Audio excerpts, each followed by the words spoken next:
आज हम चैप्टर 4 में मूलों की प्रकृति को समझेंगे कि द्विघात समीकरण में मूलों की प्रकृति का क्या मतलब होता है, और इसके बाद फिर एक्सरसाइज को सॉल्व करेंगे 4.4। तो मूलों की प्रकृति का मतलब जैसे कि हम पढ़ चुके हैं, मूल का मतलब होता है कि द्विघात समीकरण के हल, मूलों को ही हम हल कहते हैं।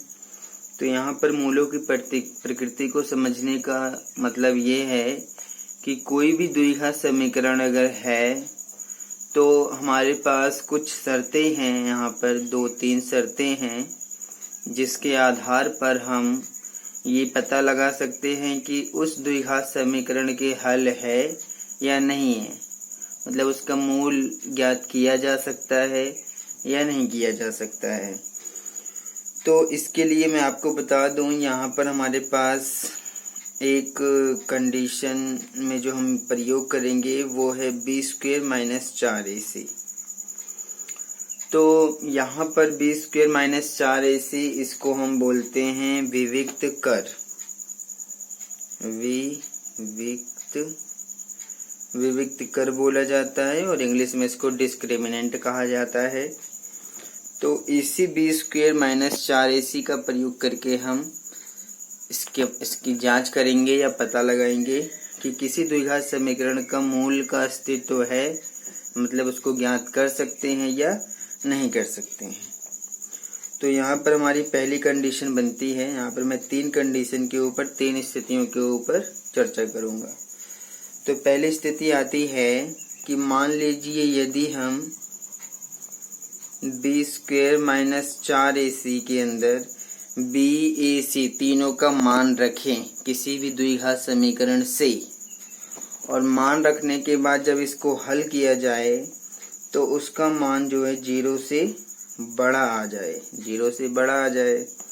अगर ऐसा है तो इस कंडीशन में जो द्विघात समीकरण होता है उसका 2 भिन्न यानी कि अलग वास्तविक मूल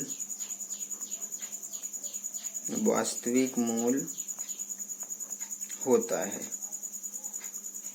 इस कंडीशन में ऐसा माना जाता है। इसी तरह से अगर हम दूसरी कंडीशन के ऊपर बात करें, यदि आप b² - 4ac को हल करें bc का मान रख के, और इसका जो आंसर है, इसका जो मान है वो 0 आ जाए। अगर ऐसा हो जाता है तो इस कंडीशन में जो भी द्विघात समीकरण रहेगा उसका 2 बराबर या आप कह सकते हैं समान वास्तविक मूल होता है इस कंडीशन में।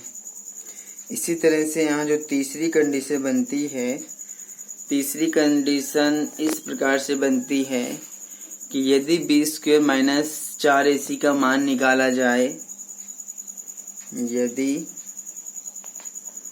b² - 4ac का मान निकाला जाए और ये 0 से भी छोटा आ जाए, 0 से छोटा आने का मतलब ये माइनस में चला जाएगा। 0 से छोटा तभी होगी कोई संख्या जब वो माइनस में चली जाएगी। तो अगर माइनस में कोई संख्या चली गई, -1, -2, -10, कुछ भी चली जाए, तो इस कंडीशन अगर बन जाती है ये वाली, तो इस स्थिति में जो भी द्विघात समीकरण रहेगा उसका कोई भी वास्तविक मूल नहीं होता है। मतलब ये हुआ कि आप इस स्थिति में उस द्विघात समीकरण का कोई मूल ज्ञात नहीं कर सकते हैं।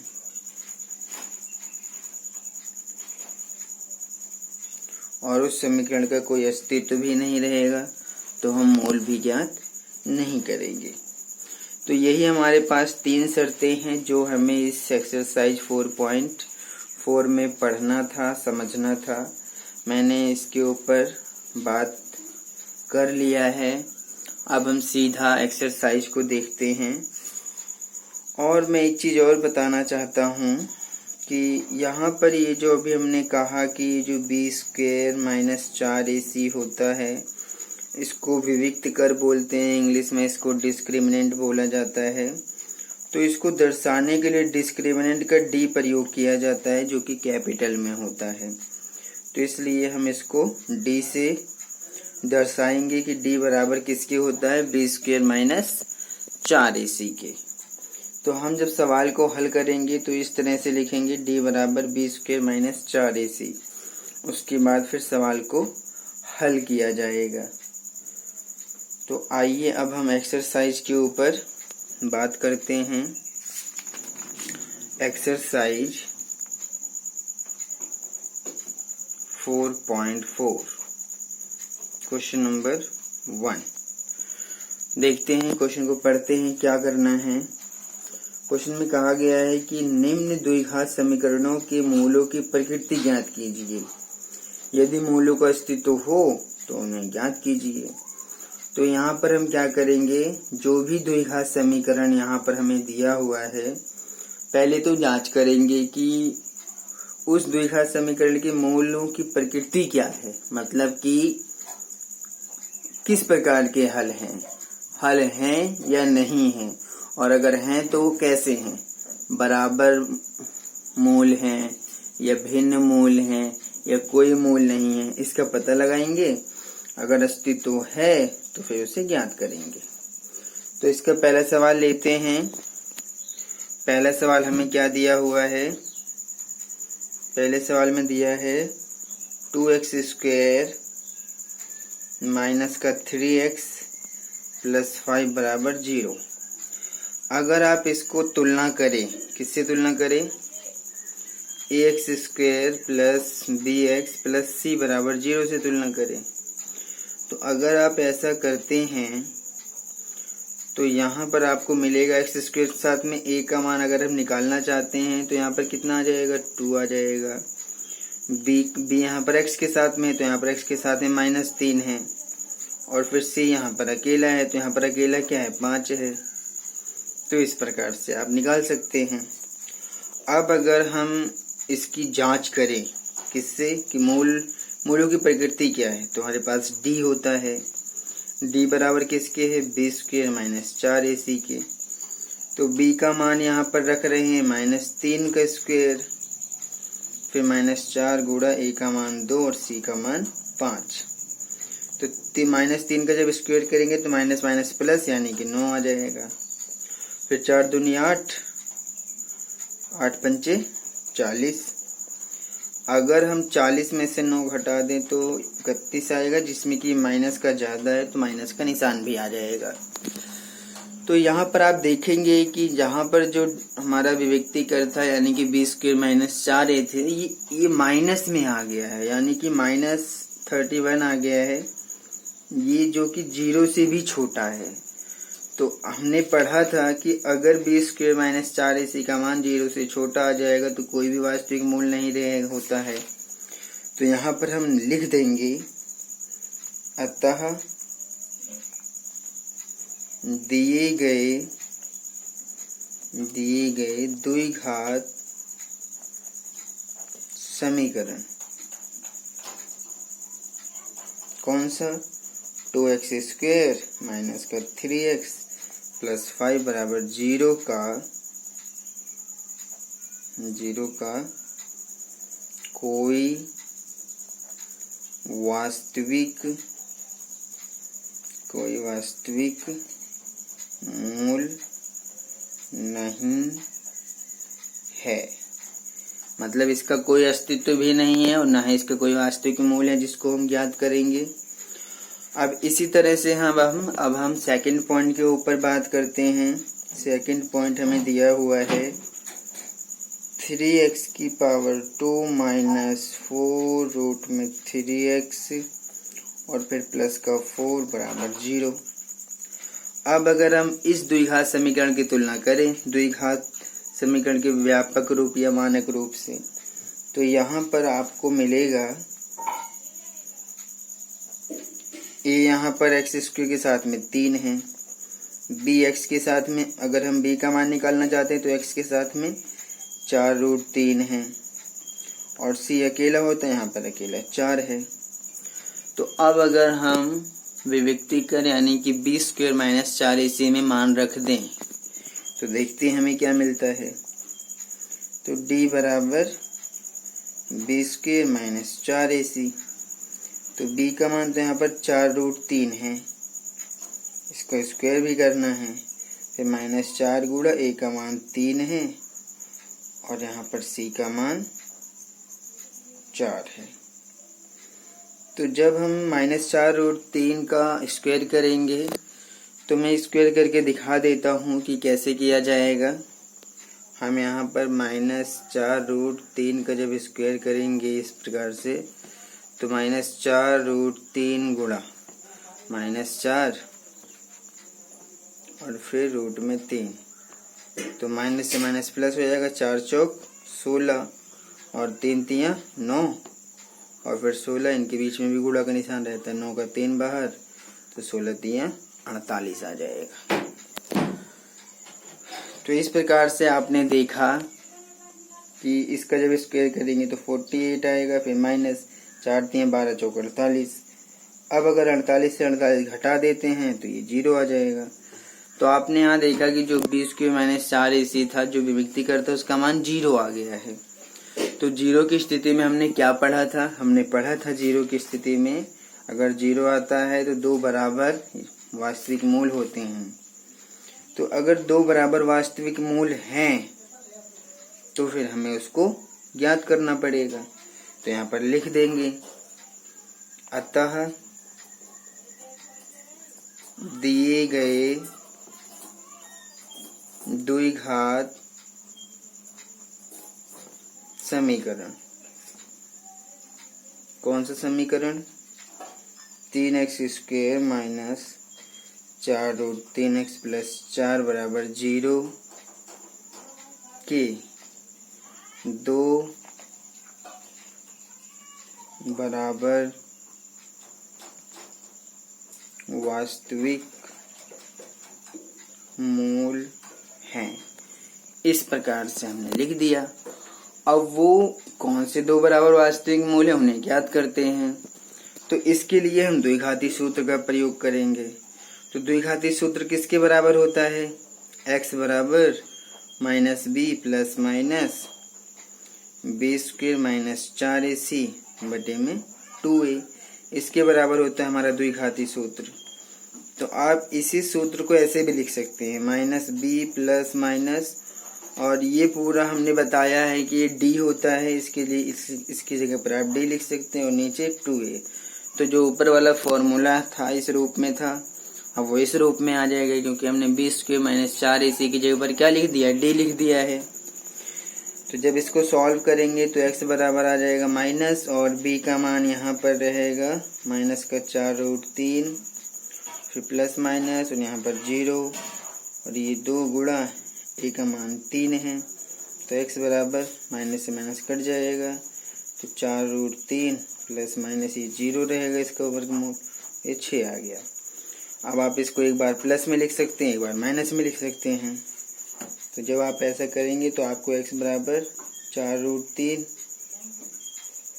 प्लस 0 बटे में 6 मिलेगा, और एक बार x बराबर 4√3 माइनस 0 भी बटे में 6 मिलेगा। इस प्रकार से हमने एक बार इसको प्लस में लिख दिया और एक बार माइनस में लिख दिया।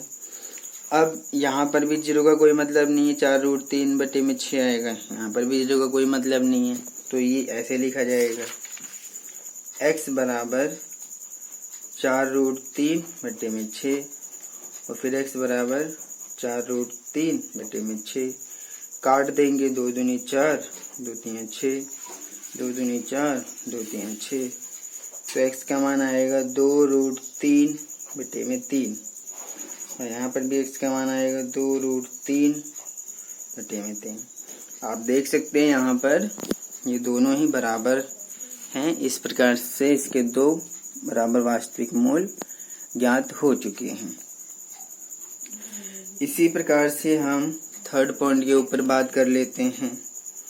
तीसरा पॉइंट हमें दिया हुआ है, ये दिया है 2x² माइनस का 6x प्लस का 3 बराबर 0। तो यहाँ पर जब आप तुलना करेंगे तो आपको a मिलेगा। आप तुलना जो करेंगे इससे ही करेंगे, x² plus bx plus c बराबर 0। तो जब आप इससे तुलना करेंगे तो आपको a का मान कितना मिल जाएगा, a का मान x² के साथ में 2 है, b का मान x के साथ में -6 है और c का मान अकेले में यहाँ पर 3 है। तो जब आप यहाँ पर विभक्ति कर यानी कि d का प्रयोग करेंगे, b² माइनस 4ac का मान इसके अंदर रख देंगे, bac का मान जब रख देंगे तो देखते हैं हमें क्या मिलता है। तो जब यहाँ पर मान रखा जाएगा तो b का मान माइनस का 6 का स्क्वायर -4 गुणा, यहाँ पर सबका गुणा का निशान रहेगा, a का मान 2, c का मान 3, -6 का स्क्वायर करेंगे तो माइनस माइनस प्लस यानी कि 36 बन जाएगा। 4 दूनी 8, 8 3 24 आ जाएगा। 6 में से 4 घटा देंगे 2 यानी कि ये 12 आ गया। आप इसको देखेंगे कि ये जो 12 आया है वो 0 से बड़ा है। अब क्योंकि ये 0 से बड़ा है तो जब 0 से बड़ा रहेगा तो हमने क्या पढ़ा है, 0 से बड़ा की स्थिति में दो भिन्न वास्तविक मूल होते हैं। तो आप यहाँ पर लिख देंगे, अतः दिए गए द्विघात समीकरण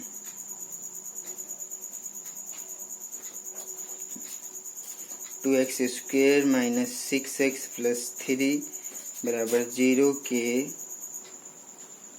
दो भिन्न यानी कि अलग अलग वास्तविक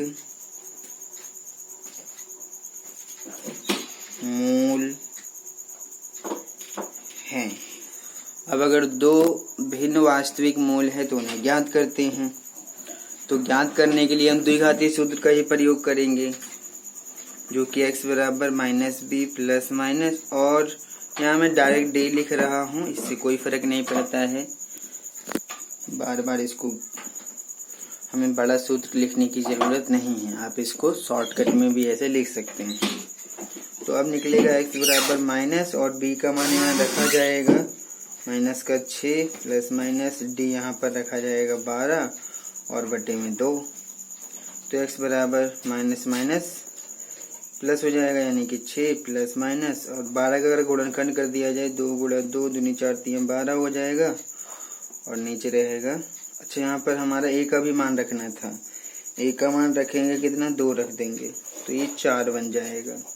तो x बराबर आ जाएगा 6 प्लस माइनस, यहाँ पर 2 का जोड़ा बन जाएगा, 2 बाहर आ जाएगा बटे में, और 2√3 बटे में 4। इस प्रकार से हमारा ये आ गया। अब आप देख सकते हैं, या तो आप इसको प्लस माइनस में है तो इसको 2 बार लिख सकते हैं, या तो फिर आप ऐसा भी कर सकते हैं कि x बार यहाँ पर आप 2 कॉमन ले लेते हैं तो यहाँ 3 प्लस माइनस यहाँ √3 बचेगा बटे में 4। तो आप इसको काट सकते हैं, 2 एकम 2 2 दूनी 4 करके। तो x का मान आपको 3 प्लस माइनस √3 बटे में 2 मिलेगा। आंसर वैसे आपका जो सिलेबस बुक में जो आंसर दिया है वो सिर्फ इतना ही दिया है कि उसको 3 प्लस माइनस √3 बटे 2 यहाँ पर ही छोड़ दिया गया है। लेकिन अगर आप इसको पूरा भी लिखना चाहते हैं तब आपका आंसर यहीं पर ही कंप्लीट हो गया है। अगर आप इसको 2 बार लिख देते हैं, x बराबर एक बार प्लस में और एक बार माइनस में, तो इससे भी कोई फर्क नहीं पड़ता है। बस हमने यहाँ पर एक बार प्लस में और एक बार माइनस में इसको लिख दिया है, और इस प्रकार से पहला क्वेश्चन सॉल्व हो गया है। यहाँ पर हमारे पास दूसरा क्वेश्चन भी है, क्वेश्चन नंबर 2। इसको अगले वीडियो में सॉल्व करेंगे।